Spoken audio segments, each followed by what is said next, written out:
The dreaded argument hangover. Oh, no one likes to be in this spot. You're with this person that you love, but you're feeling disconnected, distant, and drained from a recent argument. You're hurt by the things they said or did, so you certainly don't feel like initiating repair. You know that if you just go to them and try to rehash the details, it's only going to re-trigger the conflict. So who would want to get into that? But from one couple to another, conflict is going to happen in a relationship. It's not to be avoided, because when you do avoid bringing up a conflict or repairing, it only leads to resentment in the long term, and it's so much worse. So what can you do? We've developed 5 R's, 5 steps to truly repair from a conflict. So let's dive in and give you the first step right now. It is to reflect. Now, you might need to ask for a pause from being in the moment.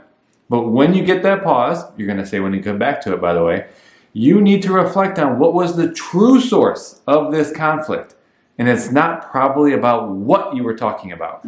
Was it an emotional trigger? Was it an unmet expectation? Was it just a miscommunication? And until you identify for yourself what the root cause was, how can you ever go beyond that? You're just going to talk about details and you're going to get sidetracked.